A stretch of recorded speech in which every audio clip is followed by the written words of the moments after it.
सच्चे और जीवित और महान सामर्थ्य परमेश्वर, हृदय से आपका धन्यवाद करते हैं। आपकी शरण में आते हैं क्योंकि प्रभु संसार में हम सब जगह जाते हैं, लेकिन हम सब जगह जाने के बाद भी हमें कहीं भी भलाई नहीं मिलती, कहीं सच्चाई नहीं मिलती, कहीं वो प्रेम नहीं मिलता, कहीं वो अनुग्रह नहीं मिलता जो आपकी उपस्थिति में आने पर मिलता है। इसलिए प्रभु सबसे अच्छी और सबसे सामर्थ्य से भरी जगह आपकी उपस्थिति है, जहां पर हमें अनंत जीवन मिलता है, जहां हमें चंगाइयां मिलती हैं, जहां हमारे समस्याओं का समाधान होता है और जहां हमारे जिंदगी के कठिन से कठिन सवालों का जवाब मिलता है, क्योंकि आप वो हैं जो सब कुछ बता सकते हैं, सब कुछ दिखा सकते हैं, सब कुछ कर सकते हैं और सब कुछ सिद्ध कर सकते हैं, सब कुछ पूर्ण कर सकते हैं। और आप हमारी जीवन को सिद्ध और पूर्ण ही करना चाहते हैं, ताकि हम सब का जीवन उस विश्वास के द्वारा जो आपके वचन पर हम करते हैं, आपकी इच्छा और योजना के अनुसार आपकी महिमा का कारण बने। सारी महिमा आपको मिले। इस प्रार्थना को यीशु मसीह के नाम से मांगते हैं, आमीन। सबको जय मसीह की। हम परमेश्वर का धन्यवाद करते हैं कि परमेश्वर के वचनों के द्वारा अब हम लोग जो परमेश्वर के वचन के द्वारा हम लोग को प्रकाशन दे रहा है परमेश्वर, वो प्रकाशन कहलाता है डिवाइन रेवलेशन या स्पेशल रेवलेशन, यानी विशेष प्रकाशन। उसके वचन के द्वारा हमें और आपको प्राप्त होता है जब हम वचन के लिए उपस्थित होते हैं। परमेश्वर द्वारा स्वयं को प्रकट करने का सबसे महत्वपूर्ण और प्राथमिक तरीका उनके वचन बाइबल के माध्यम से है। यही परमेश्वर का प्राथमिक का मतलब फंडामेंटल, सबसे पहला तरीका जो प्राथमिक तरीका है वो है वचन, जहां से आपको परमेश्वर का प्रकाशन मिलेगा। और सबसे महत्वपूर्ण भी वचन ही है, उसी से आपको प्रकाशन मिलेगा। इसी को विशेष प्रकाशन कहा जाता है। परमेश्वर के वचन को यह है विशेष प्रकाशन, यानी विशेष प्रकाशन का मतलब स्पेशल रेवलेशन। परमेश्वर ने पवित्र शास्त्र के लेखकों को मानव जाति के लिए अपने संदेश को सटीक रूप से रिकॉर्ड करने के लिए निर्देशित किया, जबकि उन्हें अभी भी जब उनको लिखने की आज्ञा मिली थी, वचन लिखने की बीसी काल में, तो उनको अपनी खुद की शैली और व्यक्तित्व का उपयोग करने की अनुमति दी गई थी। इसलिए जो लेखक हैं, हर पुस्तक के लेखक की अपनी शैली और अपनी संस्कृति भी वहां पर मिलेगी। आज की संस्कृति वचन में नहीं है, तो ये एक बहुत बड़ा अंतर है। और परमेश्वर अपने वचन के द्वारा ही हमको और आपको दर्शन देगा। तो अब वचन के माध्यम से ही वो काम करेगा इस युग में, नई वाचा के अंतर्गत। यानी परमेश्वर का जो अल्टीमेट स्पेशल रेवलेशन यानी परम विशेष रहस्य उद्घाटन, वो ये है यूहन्ना रचित सुसमाचार और उसका पहला अध्याय और उसका 14 पद। यूहन्ना रचित सुसमाचार, और वचन देहधारी हुआ और अनुग्रह और सच्चाई से परिपूर्ण होकर हमारे बीच में डेरा किया, और हमने उसकी ऐसी महिमा देखी जैसी पिता के इकलौते की महिमा। ये किसके विषय में बोला जा रहा है? प्रभु, यही स्पेशल रेवलेशन, विशेष प्रकाशन परमेश्वर को कभी किसी ने नहीं देखा था। नई वाचा के अंतर्गत परमेश्वर से ही हमारी शुरुआत होती है, और परमेश्वर आत्मा है, इसलिए हमारी शुरुआत आत्मिक रीति से होती है, बॉर्न अगेन। अब बहुत सरल हो गया होगा। अब आपको ये मालूम है कि बिना आत्मा के, हमारी आत्मा में अगर जीवन नहीं है तो हम परमात्मा को ना देख सकते हैं, ना उसकी बातें समझ सकते हैं, ना हम उसके साथ संबंध स्थापित कर सकते हैं। आत्मा का परमात्मा के साथ संबंध अनिवार्य है, और उसी के लिए नई वाचा हमारे लिए रखी गई है। यूहन्ना के पहले अध्याय में हम लोगों ने जब ये पद पढ़ा है, इससे ये पता चलता है कि विशेष प्रकाशन का परम रूप यीशु मसीह का व्यक्तित्व है। उसका व्यक्तित्व यानी उसका स्वभाव, ये है सबसे बढ़िया यानी सबसे विशेष प्रकाशन। बाइबल कहती है परमेश्वर जिसने पूर्व काल में भविष्यवक्ताओं के द्वारा पूर्वजों से समय समय पर और नाना प्रकार से बातें की, इन अंतिम दिनों में अपने पुत्र के द्वारा हमसे बातें की, जिसे उसने सब वस्तुओं का वारिस ठहराया और उसी के द्वारा उसने सारी सृष्टि की रचना की, जो उसकी महिमा का प्रकाश है और उसके व्यक्तित्व का प्रत्यक्ष स्वरूप है, और अपनी सामर्थ्य के वचन से सब वस्तुओं को संभालता है और हमारे पापों को धोकर ऊंचे पर महामहिम के दाहिने जा बैठा है। ये हमने आपके सामने पद पढ़े हैं, इब्रानियों पहला अध्याय उसका 1 से 3 पद। मेरे साथ निकालिए फिलिप्पियों की पत्री और उसके 2 अध्याय में आते हैं और 2 अध्याय का 5 से 8 पद तक पढ़ेंगे। फिलिप्पियों की पत्री, जैसा मसीह यीशु का स्वभाव था वैसे ही देखिए था, अब वैसा ही स्वभाव किसमें हो? मसीही विश्वासी में हो। तब ये बात साबित होगी और वो विश्वासी प्रत्यक्ष प्रमाण बन जाएगा कि ये वाकई में मसीही है। अब यहां से चलिए वचन हमसे क्या कह रहा है? जैसा मसीह यीशु का स्वभाव था वैसे ही तुम्हारा भी हो, कलीसिया के लोगों का। तो हमारा स्वभाव वैसा कैसे हो सकता? पहली चीज हमको यह असंभव दिखता है, ये असंभव है, लेकिन असंभव को संभव कौन करता है? नहीं, परमेश्वर ने, प्रभु यीशु मसीह। प्रभु यीशु मसीह नए नियम में लिखा हुआ है, पुराने नियम में कहीं नहीं लिखा। नए नियम में लिखा है कि जब पतरस ने कहा कि धनी लोगों के विषय में, जब यीशु मसीह ने कहा कि एक धनवान का स्वर्ग के राज्य में प्रवेश असंभव है, तो पतरस कहने लगा कि तो फिर हम किसके पास जाएं? उसने कहा कि धनवान प्रवेश नहीं पाएगा, कारण धनवान का मन लगा रहता है धन में, और आप ये प्रभु जो है जिसपे आपका जहां आपका मन लगा वही आपका प्रभु। आपका मन अगर पैसों पे लगा है तो आपका प्रभु कौन? और आपका प्रभु, अगर आपका प्रभु आत्मा है, परमेश्वर आत्मा है, और अगर आपका मन आत्मा में लगा है, परमात्मा में, तो आपका परमेश्वर कौन है? परमात्मा। और यही दोनों चीजों को यीशु मसीह का, कोई 2 स्वामियों की सेवा नहीं कर सकता, एक तो धन है और दूसरा ईश्वर। ईश्वर आत्मा है और एक धन है।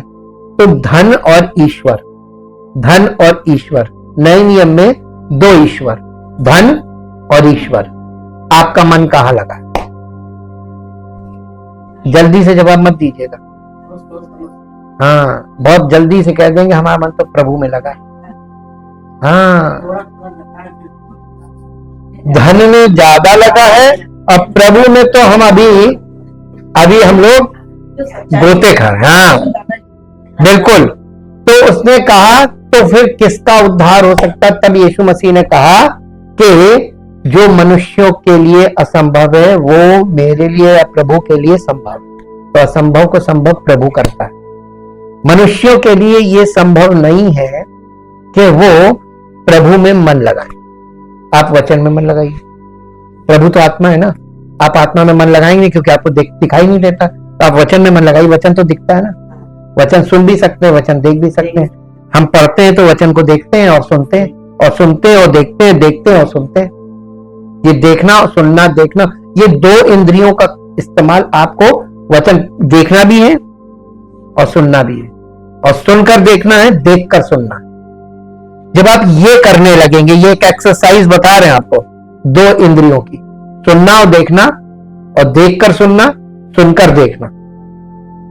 जब तक आप प्रभु को वचन नहीं सुनते थे तो आपका ईश्वर, आपका मन धन में लगा हुआ था।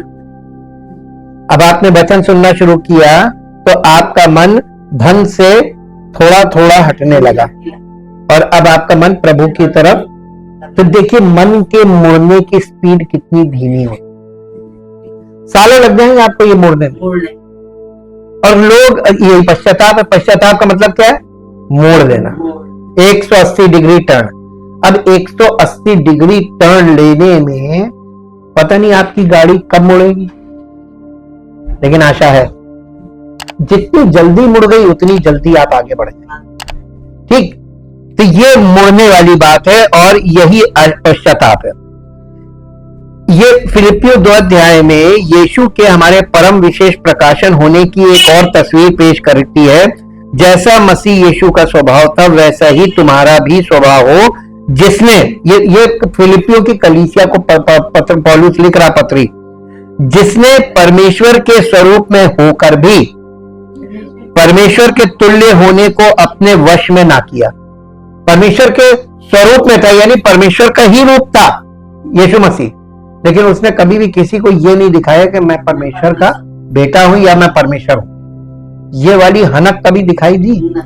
विश्वासियों में देख लीजिए आप कितनी हनक होती है, जबकि वो कहीं से भी नहीं है, उनके अंदर वो स्वभाव ही नहीं। मसीह यीशु का स्वभाव क्या था?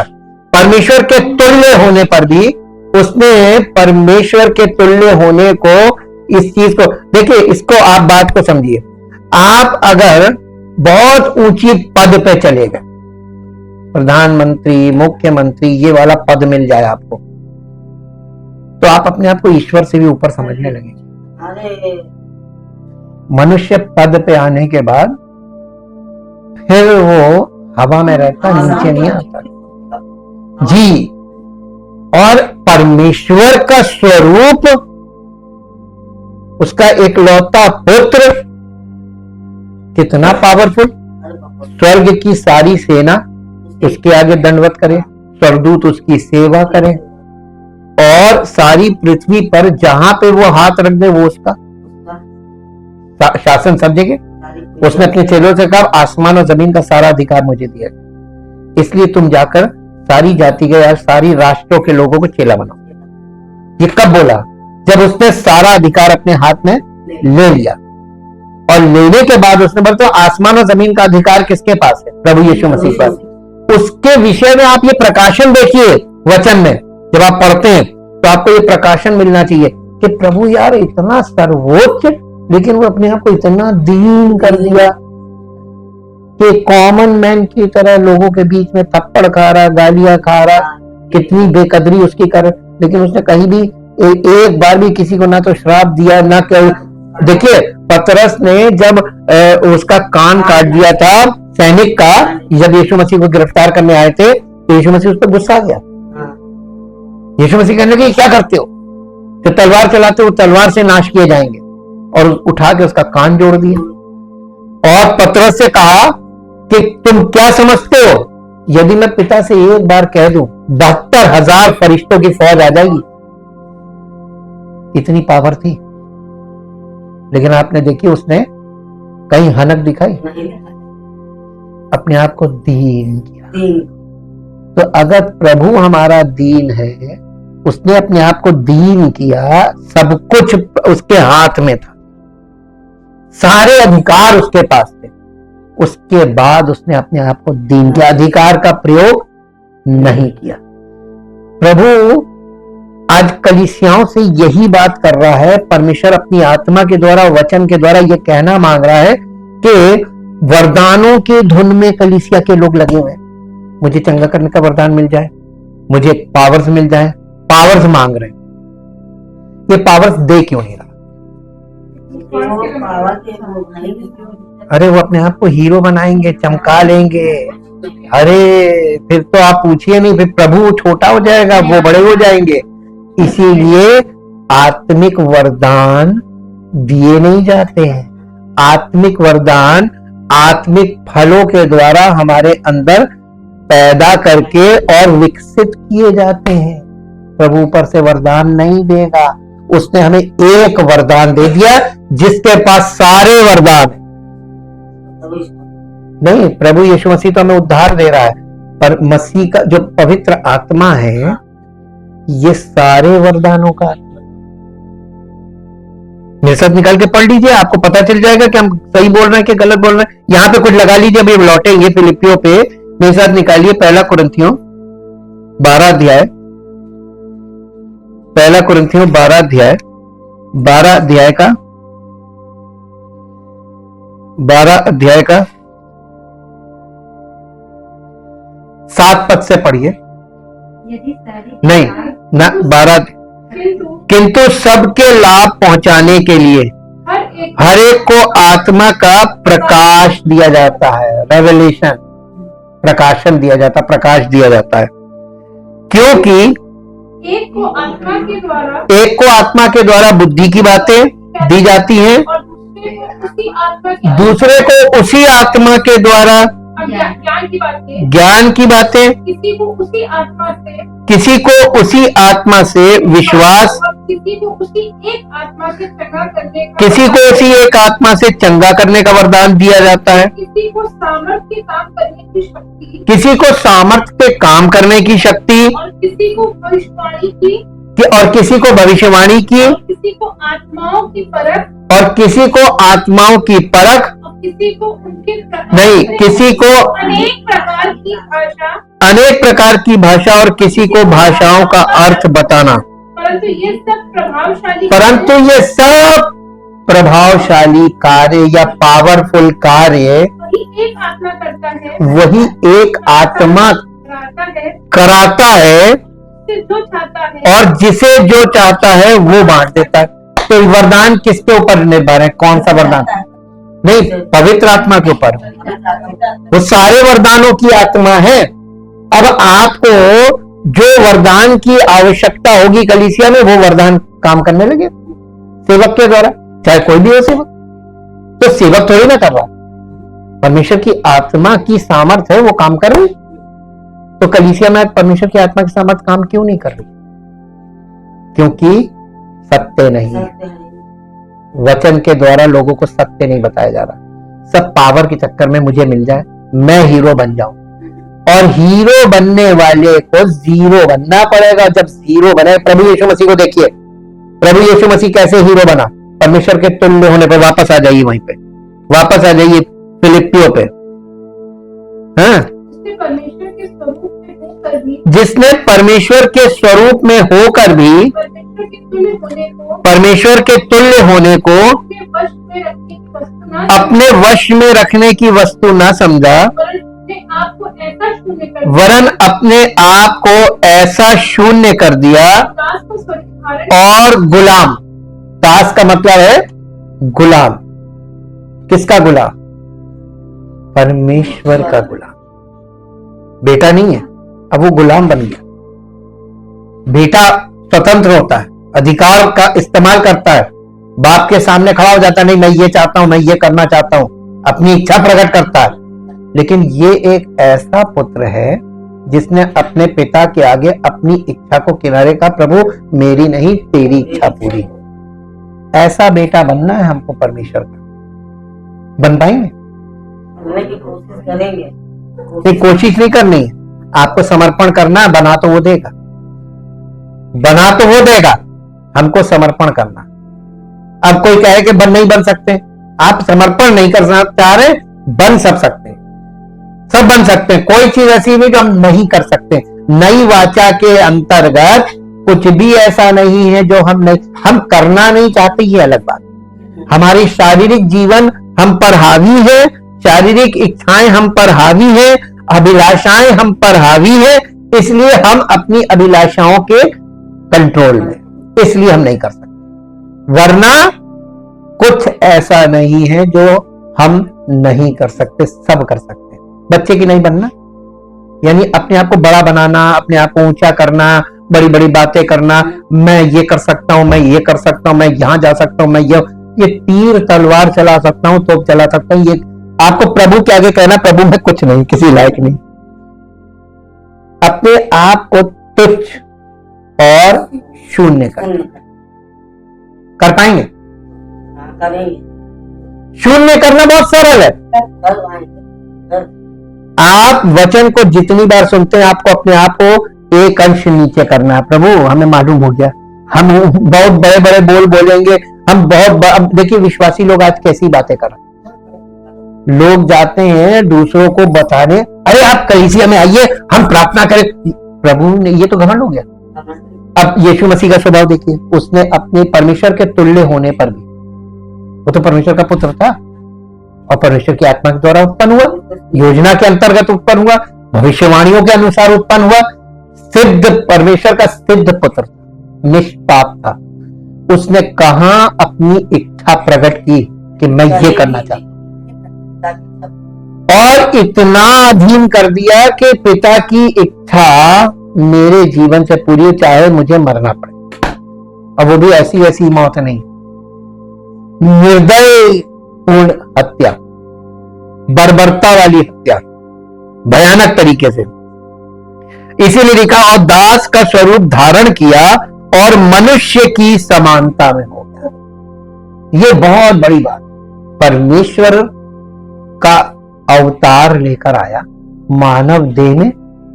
आत्मा तो परमेश्वर की थी, देह मानव की, और उसने अपने आप को मनुष्य के समान बना लिया। यानी मैं एक कॉमन मैन, कोई विशेष। उसमें देखिए यीशु मसीह कहीं भी जाता था, कैसे जाता था? पैदल जाता था। लोग उस जमाने में अमीर लोग थे कि नहीं थे? उनके पास रथ और घोड़े थे ना, प्रभु को ले जाने के लिए उनके पास साधन थे ना। और अमीर लोग उसको साधन से ले जाना मांगते थे, उसने कहा ना, पैदल चलता, मैं अपनी नहीं पिता की इच्छा पूरी करने आया हूं, मेरी पिता की इच्छा कि मैं पैदल चलूं। और प्रभु ने पिता की इच्छा कैसे पूरी की? पैदल। और पैदल चल चल के उसने जहां जहां वो चला, आज उन जगहों को देख लीजिए। वो प्रभु ने जिन जिन जगहों पर चला, आसपास आज देखिए कितना उसके नाम की धूम मची हुई। उसका पैदल चलना भी इस बात का सबूत है कि वो एक कॉमन मैन का जीवन बिता। उसने कोई बहुत ऊंचा ओहदा नहीं लिया, कोई बहुत ऊंचा लोगों के बीच में अपने आप को ऊंचा नहीं किया। ये वाली बात यहाँ पौलुस बता रहा है। अपने आप को दास और मनुष्य की समानता में हो गया, और मनुष्य के रूप में प्रकट होकर अपने आप को दीन, और यहां तक आज्ञाकारी रहा कि मृत्यु, हां, क्रूस की मृत्यु भी सह ली। इस कारण है, देखिए, इस कारण परमेश्वर ने उसको अति महान भी किया। कब किया? पहले उसने अपने आप को दीन किया, तब परमेश्वर ने उसने अपने आप को अति दीन किया, तो परमेश्वर ने उसको अति महान किया। देखिए ये एकदम वही है, टिट फॉर टैट। और उसको वो नाम दिया जो सब नामों में श्रेष्ठ है। और आगे लिखा है कि जो स्वर्ग में और पृथ्वी पर और पृथ्वी के नीचे हैं, वे सब यीशु के नाम पर घुटना टेके, और परमेश्वर पिता की महिमा के लिए हर एक जीव अंगीकार कर ले कि यीशु ही प्रभु है। तो जिस दिन आपकी जबान ने ये अंगीकार कर लिया कि यीशु ही प्रभु है, यीशु भी प्रभु नहीं, यीशु ही प्रभु है, केवल वही एक प्रभु है, तो ये परमेश्वर की महिमा होगी आपके जीवन। आप परमेश्वर की महिमा कुछ नहीं कर सकते परमेश्वर में। आप अपने जीवन में जब सच्चा अंगीकार करते यीशु ही प्रभु है, तो उसकी महिमा होती है। ये अंगीकार, तो उद्धार, देखिए मन में विश्वास किया था, मुंह से अंगीकार किया जाता। उद्धार पाने के लिए मन में विश्वास करना कि यीशु ही प्रभु है, और वो हमारे पापों के लिए मारा गया और तीसरे दिन जी उठा, आज वो जीवित है, और अपने मुंह से अंगीकार करना कि यीशु ही प्रभु है, उद्धार मिल जाए। उद्धार का मतलब बॉर्न अगेन। और इस बात को बोलने का मतलब कि पूरे होश और हवास में, इसमें फिर बैक नहीं हो सकते, कि आपने एक बार उसका अंगीकार किया, उसके बाद फिर आपको दोबारा मौका नहीं मिलेगा। परमेश्वर ने यीशु मसीह के व्यक्तित्व में मनुष्य बनकर, परमेश्वर ने यीशु मसीह के व्यक्तित्व में मनुष्य बनकर अपने साथ अपनी पहचान बनाने के लिए एक उदाहरण स्थापित करने, आपको सिखाने, स्वयं को आपके सामने प्रकट करने, और सबसे महत्वपूर्ण बात, क्रूस पर मृत्यु में स्वयं को दीन करके आपके लिए उद्धार प्रदान करने के लिए मनुष्य का रूप धारण किया।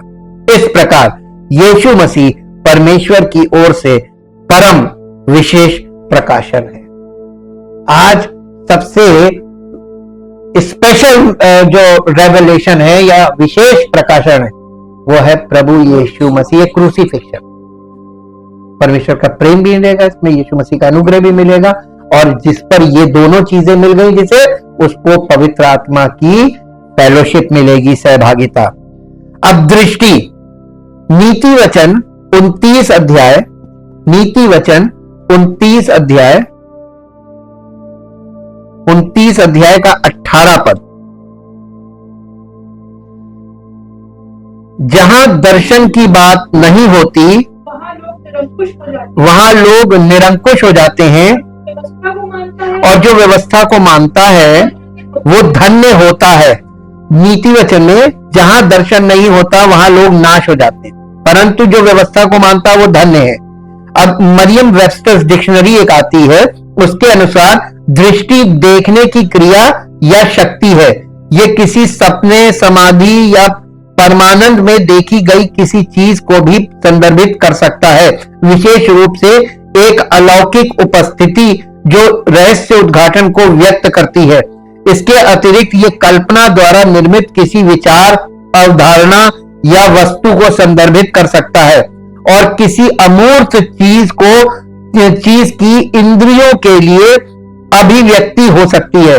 दृष्टि कल्पना की क्रिया या शक्ति, देखने या गर्भ धारण करने का तरीका, असामान्य विवेक या दूरदर्शिता, और किसी ऐसी चीज को भी संदर्भित कर सकती है जो एक सुंदर या आकर्षक दृश्य हो। यह दृष्टि, विजन, जिसे इंग्लिश में विजन बोलते हैं। विजन हिब्रू शब्द चैजोन से आया। हम लोगों ने चैजोन को स्टडी किया ना, हम लोगों ने बहुत डिटेल में स्टडी किया, इतनी डिटेल आपको कहीं मिलेगी नहीं।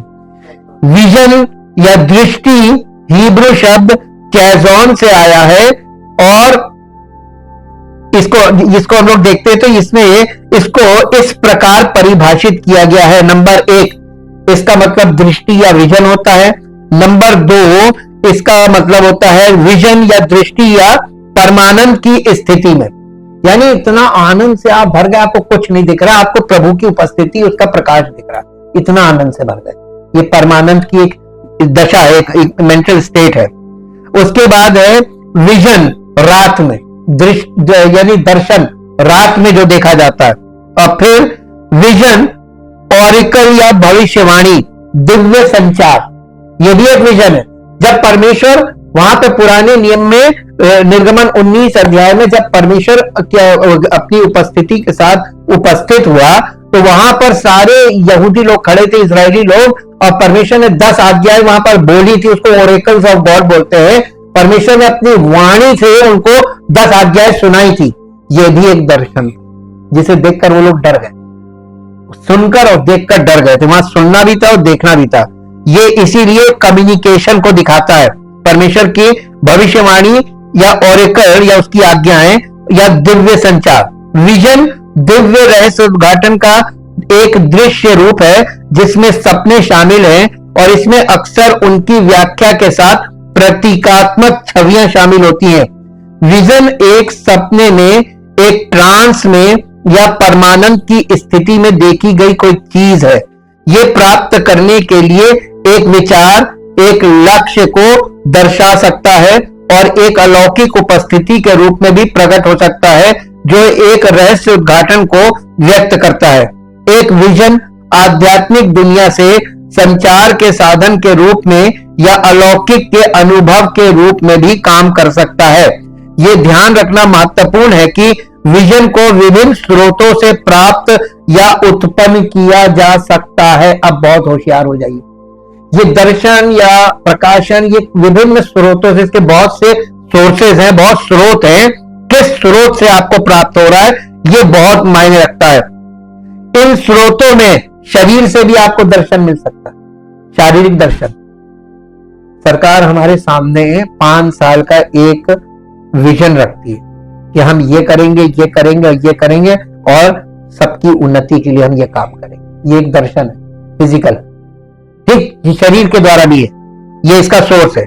या अन्य आध्यात्मिक प्राणी, यानी आत्मिक रूप से और भी चीजें हैं परमेश्वर के अलावा, उनके जैसे स्वरदूत, स्वरदूत के द्वारा आपको विजन मिलेगा, बाइबल में उनको भरा पड़ा है। अब आप ये कैसे पता करेंगे कि कौन से स्वरदूत से मिला है, फॉलन एंजल से कि परमेश्वर के स्वरदूत? अब आया समझ में? तो वचन आपको सही तरीके से मालूम होगा ना, तो फॉलन, आप कोई दर्शन नहीं आना, आपको यीशु मसीह सबसे बड़ा मुख्य दर्शन। आपको इसी को फोकस करना है, आपको इन चक्करों में पड़ना नहीं है। लेकिन झूठी शिक्षा में आज भी स्वर्गदूतों की पूजा करने से एक पद निकाली इसी बात पे। कुलस्सियों की पत्री, पौलुस ने कलीसिया को चिट्ठी लिखी और वो भी कुलस्सियों की, क्योंकि कुलस्सियां लौदीकिया के बगल में थी। मैंने आपको बताया था लौदीकिया की कलीसिया खराब हुई थी क्योंकि कुलस्सियों की कलीसिया से झूठी शिक्षा लौदीकिया की कलीसिया में आ गई थी। याद आया? कुलस्सियों 2 अध्याय और उसका 16 पद से पढ़िए। इसलिए खाने पीने या पर्व या नए चांद या सबत के विषय में तुम्हारा कोई फैसला ना करे, क्योंकि ये सब आने वाली बातों की छाया है, क्यों पर मूल वस्तु मसीह की है। बार बार उनको फोकस कर रहा था कि तुम इन चक्करों में मत पड़ना। वहां पे जब चीजें झूठी सिखाई जा रही थी, दिखाई जा रही थी। कोई मनुष्य आत्महीनता और स्वर्गदूतों की पूजा करा के, इसका मतलब मसीही जीवन की दौड़ में अगर किसी ने आपको स्वर्गदूतों की पूजा करवा दी तो आप गए मसीह से अलग, तुरंत निकाल दिया जाएगा। जाओ तुम वही करो। और इसीलिए पौलुस ने ये बोला था कि शैतान आप भी ज्योतिर्मय स्वर्गदूत का स्वरूप धारण करता और उसके चेले भी उसी के समान है। वो झूठी शिक्षा देने वाले वो एकदम आपको स्टेज पे ज्योतिर्मय स्वर्गदूत ही लगेंगे, आप धोखा खा जाएंगे। ठीक, अब समझ में आए ना? तो ये जो झूठी शिक्षा में भी एक दर्शन की बात की जा रही है। वो दर्शन पहली चीज शारीरिक है, दूसरा उसका सोर्स गलत है। वो फॉलन एंजल से आ रहा है। फॉलन एंजल्स भी ज्योतिर्मय स्वर्गदूत है। ठीक, उनके पास अपनी ज्योति है, तो वो अपनी ज्योति दे रहे हैं। इससे आप मसीह शिक्षा से, जो मसीह की ज्योति है वो परमेश्वर की महिमा का प्रकाश है, वो आपको नहीं मिलेगी और आप सोचेंगे हम तो मसीह का दर्शन पाए। अब बताइए, वचन अगर सही तरीके से आपको नहीं याद रहेगा तो आप धोखा खा जाएंगे। इसलिए वचन, स्वर्गदूत, राक्षस यानी फॉलन एंजल, हाँ, और उसके बाद ईश्वर और उनकी आत्मा शामिल हो सकते। ये सोर्स है रेवलेशन के, प्रकाशन के, दर्शन के। एक वास्तविक दर्शन को भविष्य के बारे में रहस्य उद्घाटन या दिव्य निर्देश देना चाहिए, या किसी के जीवन या सेवकाई में ईश्वर के उद्देश्य को पूरा करने के लिए क्या किया जाना चाहिए, इसको वो दिखाता है। दर्शन वो है जो आपको या आपकी सेवकाई को उसका विशिष्ट और अनूठा चरित्र देता है। ये ईश्वर द्वारा नियुक्त प्रत्येक कार्य के लिए रूपरेखा प्रदान करता है और आपको या आपकी सेवकाई को उसकी विशेष पहचान देता है। दर्शन किसी व्यक्ति या कार्य के लिए दिशा और उद्देश्य की भावना प्रदान करता है। दर्शन अविश्वसनीय रूप से महत्वपूर्ण है, विशेष रूप से एक दिव्य दर्शन, क्योंकि ये किसी भी दिए गए कार्य में एक शक्तिशाली प्रेरक के रूप में कार्य करता है। नीति वचन 29 का 18 इसी विषय पर बात कर रहा है कि जहां दर्शन नहीं होता, दर्शन की बात नहीं होती, वहां पर लोग निरंकुश हो जाते हैं। जिस कलीसिया में मसीह का दर्शन नहीं है वहां लोग निरंकुश हैं।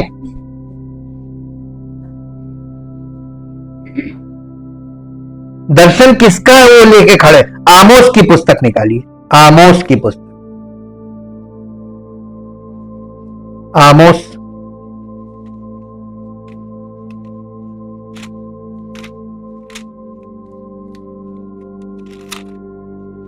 आमोस किसके बाद है? योएल के बाद। हाँ, आमोस की पुस्तक 8 अध्याय और 8 अध्याय का 1 से 14 पद तक पढ़ेंगे। देखिए, फलों से भरी टोकरी का दर्शन, ये एक दर्शन है। परमेश्वर यहोवा ने मुझको यूं दिखाया कि धूप काल के फलों से भरी हुई एक टोकरी। कौन से फल? जो गर्मी वाले फल होते, धूप काल के फलों से भरी हुई एक टोकरी है। उसने कहा, हे आमोस, तुझे क्या देख पड़ता है? मैंने कहा, धूप काल के फलों से भरी एक टोकरी। तब यहोवा ने मुझसे कहा, मेरी प्रजा इज़राइल का अंत आ गया है। अब मैं उसको और ना छोड़ूंगा। परमेश्वर यहोवा की वाणी है।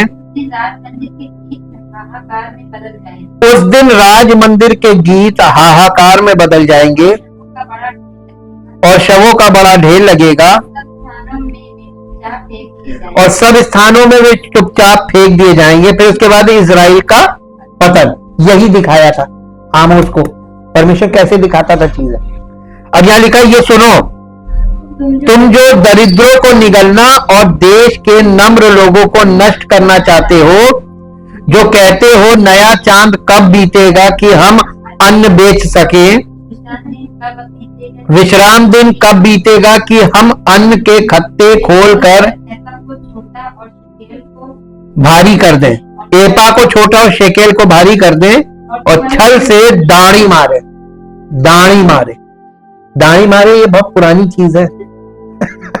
दाढ़ी बहुत तरीके से मारी जाती है। तराजू भी सही रखा होता, सामान भी सही, बस झोल दे देते, वही होती दाढ़ी। कि हम कंगालों को रुपया देकर और दरिद्रों को एक जोड़ी जूतियां देकर मोल लें और निकम्मा अन्न बेचे। देखिए क्या ये गलत हो रहा है। यहोवा जिस पर याकूब को घमंड करना उचित है, वही अपनी शपथ खाकर कहता है,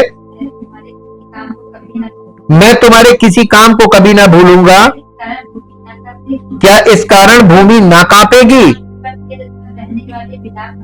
क्या उन पर के या भूमि पर के रहने वाले सब विलाप ना करेंगे?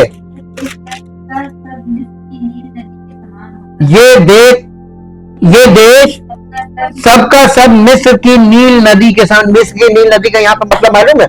मूसा के समय में उसने क्या किया था? पूरी नदी का पानी लहू हो गया था। इसका मतलब इतना लहू बहेगा, बता रहा, इतना लहू बहेगा। फिर लहरें मारती है और जो बढ़ती है फिर लहरें मारती है और घट जाती है। परमेश्वर यहोवा की ये वाणी है,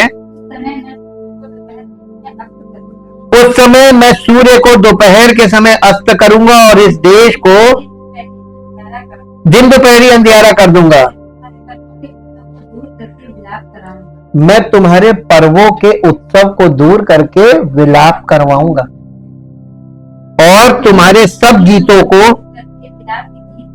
विलाप के गीत गवाऊंगा। मैं तुम सबकी कटी में टाट बंधवाऊंगा। ये पश्चाताप की दशा मिला। मैं तुम सबकी कटी में टाट बंधवाऊंगा और तुम सबके सिरों को मुड़ाऊंगा और ऐसा विलाप कराऊंगा जैसा एक लौते के लिए होता है।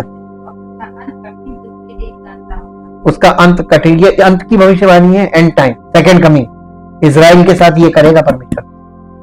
और इसीलिए परमेश्वर यहोवा की ये वाणी है, देखो ऐसे दिन आते हैं जब मैं इस देश में महंगी करूंगा, उसमें ना तो अन्न की भूख और ना पानी की प्यास होगी, परंतु यहोवा के वचनों के सुनने ही की भूख और प्यास होगी। जब सरेंडर करा लेता है ना, सब लोग वचन ढूंढेंगे, कहां मिलेगा। लोग यहोवा के वचन की खोज में, सुनिए, लोग यहोवा के वचन की खोज में समुद्र से समुद्र तक और उत्तर से पूरब तक मारे मारे फिरेंगे, फिर भी उसको नहीं। हाँ, ये वचन अभी कौन सा है, कहां मिल रहा है? अकाल है, अकाल। ये दिखाया गया है कि आसमानी रोटी का अकाल, इसके बिना जीवन नहीं मिलेगा, आसमानी रोटी के बिना। और ये कहां है? इसका अकाल है, परंतु उनको उसको ना पाएंगे। उस समय सुंदर कुमारियां और जवान पुरुष दोनों प्यास के मारे मूर्छा खाएंगे। ये स्पिरिचुअली बताया जा रहा है। जो लोग समारिया के पापमूल देवता की शपथ खाते हैं और जो कहते हैं दान के देवता के जीवन की शपथ और बेरशेबा के पंथ की शपथ, वे सब गिर पड़ेंगे और फिर ना उठेंगे। परमेश्वर का न्याय देखिए, ये एंड टाइम हमने बताया था ना, अब नीचे आ गया परमेश्वर कहीं है। ये नवा पद घर में पढ़ के देखिएगा, आपको पता चल जाएगा। एक एक बात तरतीब से लिखी गई है, वैसे ही होगी। यह है परमेश्वर का प्रकाशन। ये वचन जो है ये बहुत इंपॉर्टेंट चीज है। बाइबल दिखाती है कि जब ईश्वर से कोई दर्शन या रहस्य उद्घाटन नहीं होता है तो लोग नष्ट हो जाते हैं। इसलिए एक दर्शन लोगों और सेवकाई को जन्म और जीवन देता है, ये कार्य को आकार देता है और समय, स्थान, परिमाण, साधन, गतिविधियों और प्रशासन के संदर्भ में पूरे किए जाने वाले कार्यों के मापदंडों को निर्धारित करता है। दर्शन महत्वपूर्ण है क्योंकि ये एक ऐसा मंच प्रदान करता है जिसके माध्यम से प्रकाशन खुद को व्यक्त करता है या रहस्य उद्घाटन खुद को व्यक्त करता है। दृष्टि दो रूपों में आती है। पहला वो है जो लोग पैदा करते हैं, जो आप अपने दिल में चाहते हैं, आपका लक्ष्य या जीवन में आपका उद्देश्य। ये कुछ ऐसा है जो उन लोगों के पास भी हो सकता है जो बॉर्न अगेन नहीं हुए। उदाहरण के लिए ऐसे ढेरों लोग थे, आप हिटलर को ले लीजिए, उसका जन्म हुआ था, बॉर्न अगेन तो नहीं हुआ था, और देखिए यानी इंसानों का, यहूदियों का संहार बहुत भयानक मारा था। और ऐसे और भी लोग, कोई फुटबॉल प्लेयर में टॉप बन गया, ये उसका शारीरिक दर्शन था, बन गया। शारीरिक दर्शन की बात की जा रही। आप शारीरिक दर्शन के अनुसार चलेंगे तो आप उस लक्ष्य को प्राप्त करते कि नहीं करते? ठीक वैसे ही आत्मिक दर्शन के अनुसार चलेंगे तो आप अपने लक्ष्य को प्राप्त करेंगे। एक भविष्यवाणी शब्द को एक दृष्टि के रूप में संदर्भित किया जा सकता है। यशायाह नबी की पुस्तक उसका पहला अध्याय, यशायाह नबी की पुस्तक उसका पहला अध्याय और उसका पहले अध्याय का पहला पद पढ़िए। आमोस के पुत्र यशायाह का दर्शन, जिसको उसने यहूदा और यरूशलेम के विषय में उज्जिया, योताम, आहाज और हिजकिया नामक यहूदा के राजाओं के दिनों में पाया। ये पूरी पुस्तक दर्शन की पुस्तक है कि नहीं? है भविष्यवाणी की। लेकिन ये भविष्यवाणी आई कैसे? दर्शन से, है ना? और ये भविष्यवाणी समझ में कैसे आएगी? दर्शन से। जो चीज दर्शन से आया, जिसका मूल स्वरूप दर्शन है, तो वो दर्शन से ही क्लियर होगी। आज लोग इसको पढ़ते क्यों नहीं समझ में आती? इसीलिए लिखा हुआ ना कि ये पुस्तक तुम्हारे लिए लपेटी मोहरबंद की भी किताब है। इसीलिए, क्योंकि दर्शन की पुस्तक, उसको आप पढ़ने में लगे, आप उसको शब्दों में लगे हुए, आप उसके शब्दों की व्याख्या करने में लगे हुए, ये गलत है। जो चीज देखकर एक बार समझी जानी है, उसको आप पढ़कर उसकी गलत व्याख्या करके कभी नहीं समझ पाएंगे। ये मूर्खता है मनुष्यों, पढ़े लिखे युग की मूर्खता यही है बाइबल को लेकर। एक और पद पढ़ दीजिए, नहूम की पुस्तक निकालिए, मीका के बाद है।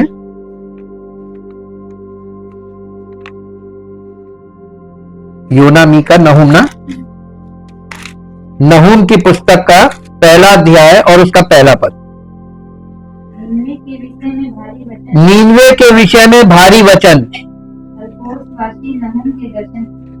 एलकोश वासी नहूम के दर्शन की पुस्तक। ये जो ये नहूम की पुस्तक है, ये क्या है? भविष्यवाणी की पुस्तक, लेकिन ये क्या है? दर्शन की पुस्तक। जितनी भविष्यवाणियां हैं सब दर्शन। पूरी बाइबल क्या है? दर्शन। कभी किसी को दर्शन नहीं मिला, सब पढ़ने में लगे, शब्दों में व्याख्याएं करने में लगे। क्यों नहीं समझ में आ रही? क्योंकि तुम व्याख्या कर रहे हो। एक बार देख लोगे दर्शन, और वो दर्शन हम प्राप्त नहीं कर सकते, वो देगा। यही तो विश्वास करना। ये वचन सुनकर आपको ये मान लेना है कि प्रभु सच्चा है, ये उसका वचन है, और जब उसका वचन कह रहा है वो दर्शन देगा। उसने कहा मैं अपने आप को प्रकट करूंगा।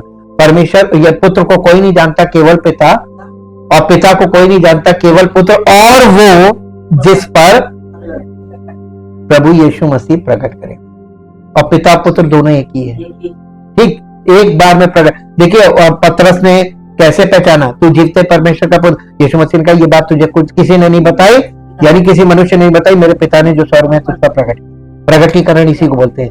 ये नए नियम में क्या? प्रकटीकरण। कुछ व्यक्तियों जैसे कि यहेजकेल, डैनियल और जकरिया ने दूरदर्शी रहस्य उद्घाटन की अधिक क्षमता का अनुभव किया। इसके अतिरिक्त गैब्रियल और यूहन्ना के जन्म की घोषणा, लूका पहला अध्याय 8 पद से पढ़िए। लूका का जब वो अपने दल की पारी पर परमेश्वर के सामने याजक का काम करता था। परमेश्वर के कौन? यूहन्ना बपतिस्मा देने वाले का पिता जकरिया काम करता था। तो याजकों की रीति के अनुसार तो याजकों की रीति के अनुसार उसके नाम पर चिट्ठी निकली उसके नाम पर चिट्ठी निकली कि प्रभु के मंदिर में जाकर कि प्रभु के मंदिर में जाकर धूप जलाए। धूप जलाए। धूप जलाने के समय धूप जलाने के समय लोग लोगों की सारी मंडली बाहर प्रार्थना कर रही थी। उस समय प्रभु का एक प्रभु धूप की वेदी की दाहिनी ओर हाँ खड़ा हुआ, उसको दिखाई दिया। ये दर्शन था। एक स्वर्गदूत कहाँ? परम पवित्र स्थान में, और वो वाचा के संदूक के बगल में। जी। जकरिया देखकर घबराया और उस पर बड़ा भय छा गया। परंतु स्वर्गदूत ने उससे कहा, हे जकरिया, भयभीत ना हो, क्योंकि तेरी प्रार्थना सुन ली गई है और तेरी पत्नी इलिशिबा से तेरे लिए एक पुत्र उत्पन्न होगा और तू उसका नाम यूहन्ना रखना। तुझे आनंद और हर्ष होगा और बहुत लोग उसके जन्म के कारण आनंदित होंगे। वो प्रभु के सामने महान होगा और दाखरस और मदिरा कभी ना पिएगा और अपनी माता के गर्भ से पवित्र आत्मा से परिपूर्ण हो जाएगा। पवित्र आत्मा से परिपूर्ण हो जाएगा, गर्भ से ही, यानी पवित्र आत्मा से परिपूर्ण पैदा होगा। कितना बड़ा वरदान है, आप देख रहे हैं। और ये सब बातें सुन के वो स्तन्न रह गया।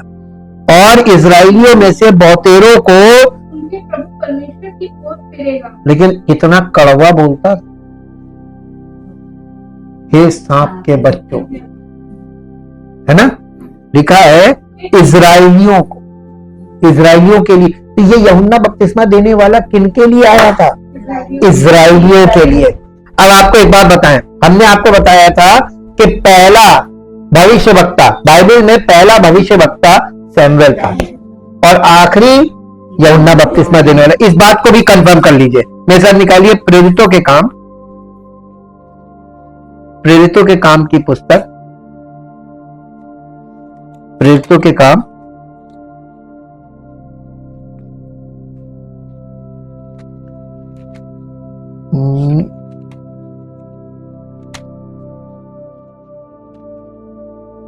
प्रेरितों के काम और उसका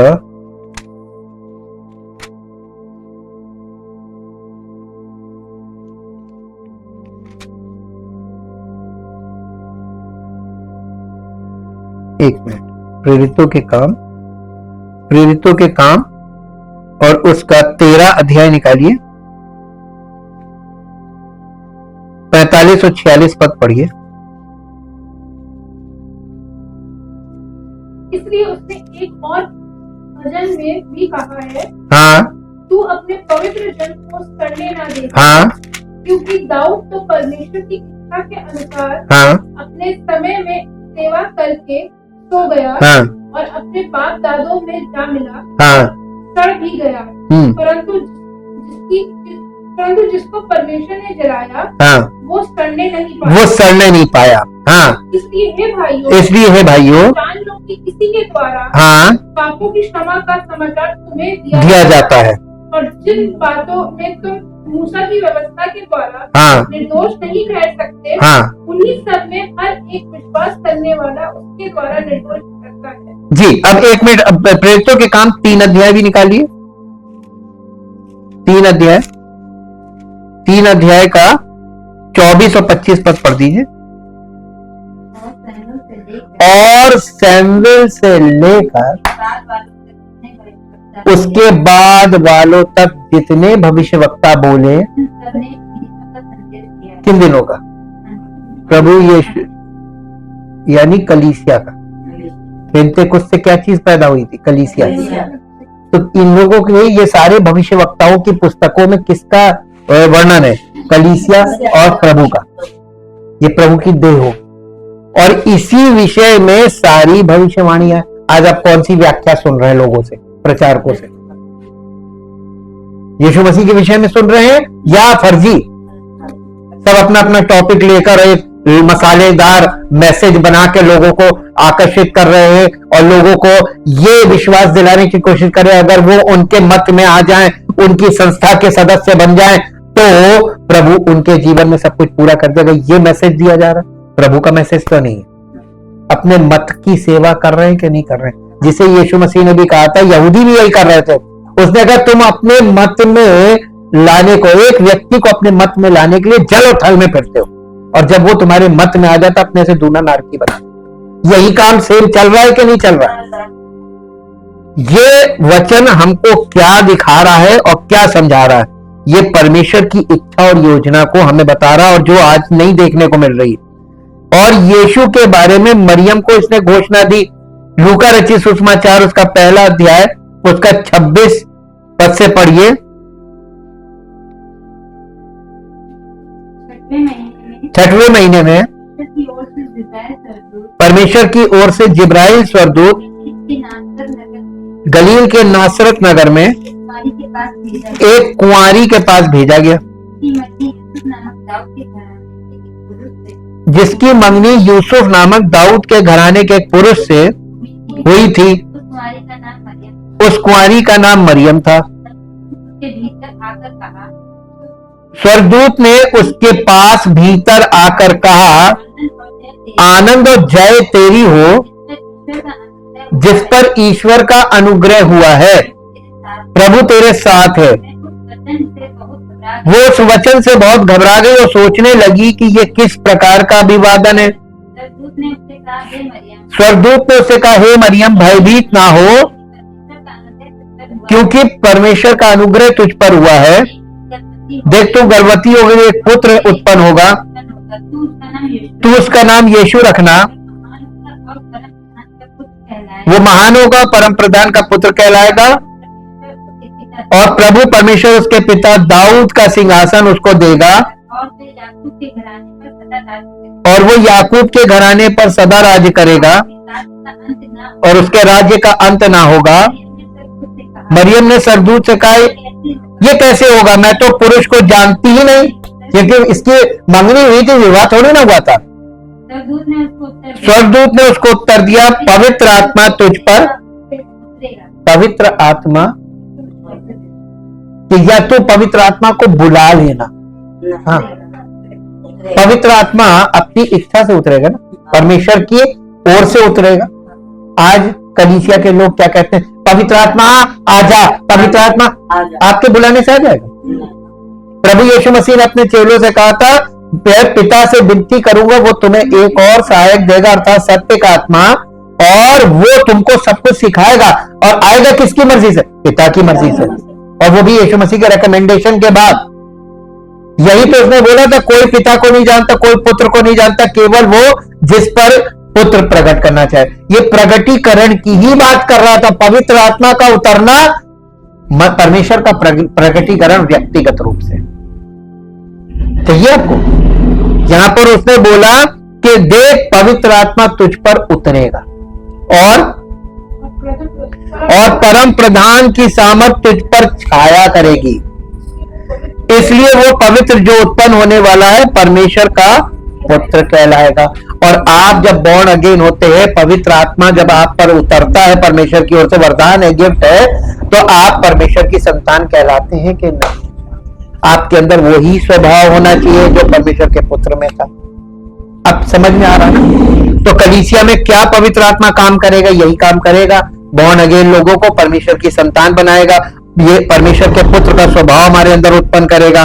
प्रेरितों के काम का 9 अध्याय का 10 पद से पढ़िए, या घर में पढ़ लीजिएगा 10 से 19 पद तक। पतरस और कुरनेलियस को पतरस की सेवकाई के लिए तैयार करने के लिए दर्शन मिले। प्रेरितों के काम 10 अध्याय उसका 3 से 35, ये आप घर में पढ़ लीजिएगा। पतरस को स्वर्गदूत के दर्शन के जरिए जेल से आजाद किया गया। प्रेरितों के काम 12 अध्याय का 9 पद, ये एक पद इसलिए पढ़ लीजिए। प्रेरितों के काम 12 अध्याय का 9 पद, 12 अध्याय का 9 पद। वो निकल करके उसके वो निकल करके उसके पीछे हो लिया, परंतु ये ना जानता था कि जो कुछ स्वर्गदूत कर रहा है वो सच है, वरन वो ये समझा कि मैं दर्शन देख रहा हूं। देखिए, वास्तविकता में स्वर्गदूत उनको लेकर चल रहा वहां से निकाल के जेल खाने से, लेकिन उसको ये लग रहा है कि मैं स्वप्न देख रहा हूं या दर्शन देख रहा हूं। कभी कभी आपके जीवन में परमेश्वर की आत्मा काम करेगी और ऐसा करेगी आपको लगेगा मैं दर्शन देख रहा हूं, लेकिन ये वास्तविक होगा। ऐसा यहां पर दिखाया गया है, ये सच्चाई है। पौलुस को यूरोपीय सेवकाई के लिए दर्शन मिला।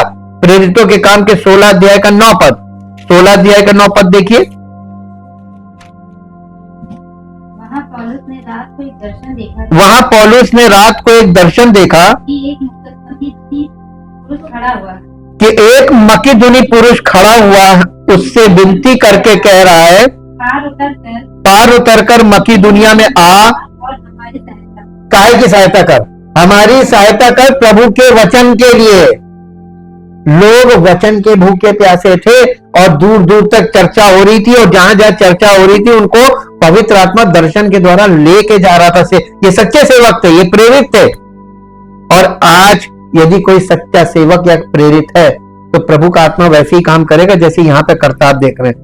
और यही बात, और कुरिन्थ में एक दर्शन के जरिए उसने अपनी सेवकाई में प्रोत्साहन मिला। प्रेरितों के काम 18 अध्याय का 9 पद पढ़िए, 18 अध्याय का 9 पद। दर्शन के द्वारा पौलुस ने कहा, हैं? प्रभु ने एक रात दर्शन के द्वारा पौलुस से कहा, देखिए आवाज नहीं आई, मुंह से नहीं बोला, दर्शन के द्वारा ये कहा मत डर, वरन कहे जा और चुप मत रहे, क्योंकि मैं तेरे साथ हूं और कोई तुझ पर चढ़ाई करके तेरी हानि ना करेगा। प्रभु का आत्मा कह रहा है इस नगर में मेरे बहुत से लोग हैं, तुम कहे जाओ, डरना मत, धड़क सुनाए जाओ वचन। तो वचन के प्रचार के लिए, वचन के ज्यादा से ज्यादा दूरी तक वचन जाए, पवित्र आत्मा इसके लिए काम कर रहा था या पवित्र आत्मा वहां चमत्कार कर रहा था?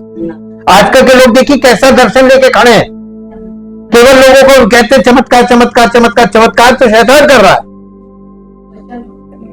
परमेश्वर का आत्मा परमेश्वर के वचन के प्रसार के लिए काम करेगा, जिससे ज्यादा से ज्यादा लोग उद्धार पाए। प्रकाशित वाक्य की किताब यूहन्ना को दिखाए गए दर्शनों से भरी है। बाइबल सिखाती है कि सच्चाई का प्रचार करने के लिए परमेश्वर और उसके प्रभुता के दर्शन जरूरी हैं। नीति वचन 29 अध्याय का 18 पद कहता है, जहां प्रकाशन नहीं होता वहां लोग संयम त्याग देते हैं, लेकिन धन्य है वो जो व्यवस्था को मानता है। जब भविष्य सूचक दर्शन की कमी होती है तो उसके लोगों के बीच परमेश्वर की इच्छा की घोषणा बंद हो जाती है और सभ्यता खुद खतरे में पड़ जाती है। आज यही दशा हो गई। Thank you, thank you, thank you Lord.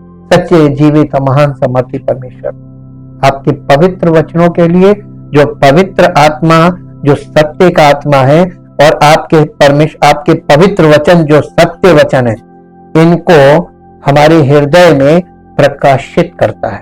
व्यक्तिगत तौर पर परमेश्वर की पहचान में आगे बढ़ने के लिए हर विश्वासी के हृदय में परमेश्वर की आत्मा वचन के द्वारा उस प्रकाशन को ला रही है, ताकि हमारा परमेश्वर के साथ व्यक्तिगत संबंध हो और हम व्यक्तिगत तौर पर परमेश्वर की आत्मा की अगुवाई में चलना, उठना, बैठना, बोलना सब सीखें और वचन की सच्चाई से हमारा माइंड और हमारा हृदय परिपूर्ण होता जाए, ताकि आपकी महिमा हो और हर जीवन आपकी महिमा का कारण बने। प्रभु यीशु मसीह के पवित्र नाम से मांगते हैं, आमीन। Praise the Lord.